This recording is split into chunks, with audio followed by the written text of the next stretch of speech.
안녕하세요. 드림텔러의 드림입니다. 수지가 드디어 우리 곁에 돌아왔습니다. 솔로곡 Yes No Maybe가 나오면서 뮤직비디오가 발표되었는데요. 그런데 수지가 자살할 것처럼 위태로운 분위기를 보이고 있습니다. 게다가 죽어있는 것 같은 남자. 살인사건? 사건의 전말을 저와 함께 알아볼까요? 수지의 뮤직비디오는 시종일관 붉은색과 푸른색으로 그리고 흑백으로 나타나고 있습니다. 붉은 빛은 위험한 분위기를 풍기고 있는데요.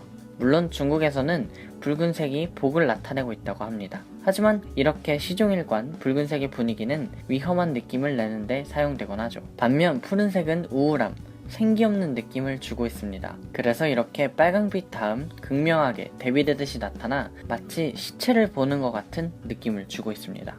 특히 이번 뮤직비디오는 홍콩에서 촬영된 것으로 90년대 중화권 포스트 모던 영화들에 대한 오마주라고 합니다. 당시의 스릴러, 위험하고 위태로운 분위기를 붉은 조명과 푸른 조명을 통해 나타내고 있죠. 강렬한 느낌을 주던 색상들이 모두 빠지며 나타나는 흑백 화면은 감정을 절제하는 효과를 줍니다. 특히나 흑백 화면에는 죽어있는 남자의 얼굴도 보입니다.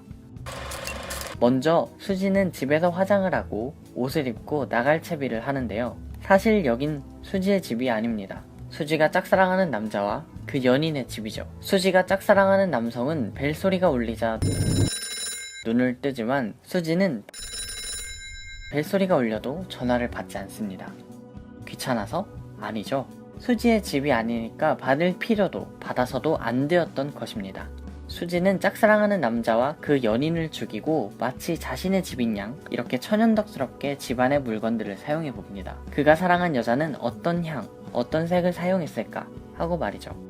수지의 이런 짝사랑과 집착을 나타내는 그것은 바로 도둑질입니다. 보석을 훔치는 수지. 길을 가다가도 그냥 예쁘니까 마음에 들었으니까 하고 목걸이를 정말 자연스럽게 쓱 해옵니다. 이처럼 수지가 입은 옷 중 이 옷도 수지의 것이 아닙니다. 그래서 이렇게 사이즈가 맞지 않아 흘러내리게 되죠. 남자는 자꾸만 수지 곁에 나타납니다. 취해 있는 수지는 연인인 듯 자연스럽게 기대게 되죠. 남자는 수지 곁에서 수지를 어루만져 줍니다. 하지만 실제로는 이렇게 수지의 곁에 실존하지 않는 망상입니다. 수지 곁에 보이는 남성은 수지가 가지고 있는 짝사랑을 형상화한 것입니다. 립스틱은 수지가 짝사랑을 왜 밀어내지 못하는지 단적으로 보여줍니다. 빨간 립스틱은 색욕, 매혹, 욕망, 정열 등 강렬한 집착과 애정을 보여주는 오브제인데요.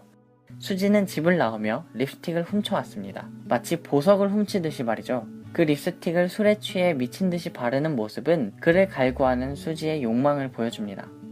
전체적으로 수지는 굉장히 불안한 상태입니다. 술에 취해 있기 일수에 어디 나사가 하나 풀린 것 같은 표정과 행동을 반복하고 있죠. 터널은 계속해서 반복되는 풍경과 그 폐쇄감 때문에 심리적으로 어딘가 갇혀있는 벗어나지 못하는 느낌을 줍니다. 같은 날들을 반복하는 모습을 이렇게 터널을 지나는 수지의 모습으로 보여줍니다. 짝사랑을 했을 때 괜찮았다가도 다시 나빠지는 그런 느낌 다 아시죠? 수지가 세탁하려는 모습이 나옵니다. 한국에서는 보통 세탁한다는 말을 과거를 청산하다, 잊다 등의 관용구로 쓰곤 합니다. 여기서 세탁소 장면은 그 사람을 잊기 위한 시도, 그리고 증거를 지우려는 수지의 시도입니다. 먼저 수지가 그 사람을 잊기 위한 시도를 할 때 아직 살인을 결심하지 않고 그냥 속으로 혼자 삭히고 있을 때에는 그를 잊으려 하지만 잊을 수 없는 상황임을 보여줍니다. 이렇게 수지의 노력이 무색하게도 짝사랑이라는 감정은 수지를 향해 손을 뻗어옵니다. 그리고 수지는 결국 그 손을 잡고 말죠. 이후 검정색 원피스를 입고 온 수지는 훔쳐 입은 옷을 빨래로 빨아버립니다. 마치 살인 후에 도둑질해온 원피스를 증거로 남기지 않기 위한 것처럼 말이죠. 그러나 여태까지 수지의 행동으로 봤을 때에는 증거를 지우는 이유보다도 그 여자의 향기를 지워버리려는 집착적인 행위에 더 가까워 보이네요.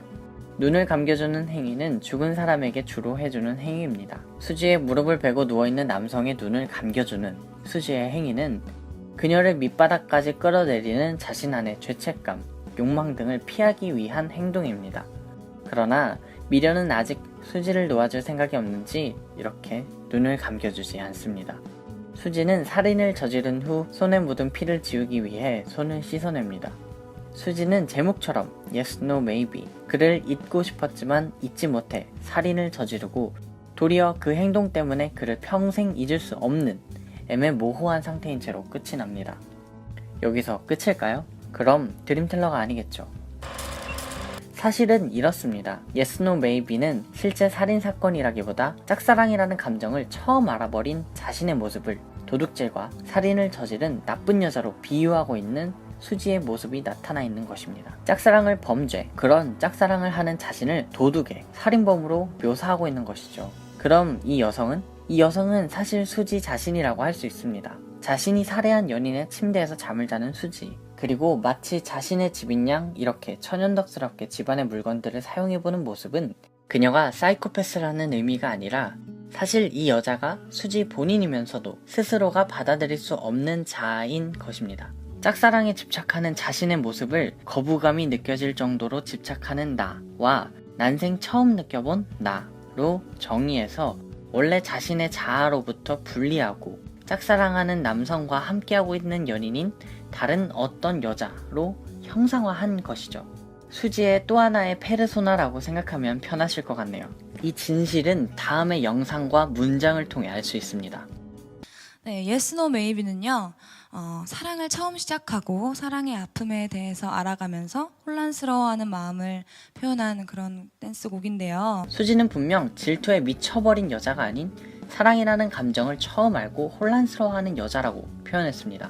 또 불전유운, 기미통풍, 야, 미취, 시인, 적심자의제동, 이 말은 왕가위 감독의 영화 동사서독의 명대사이자 선종 불교스님 해능대사의 6조 단경에 나와 있는 말입니다.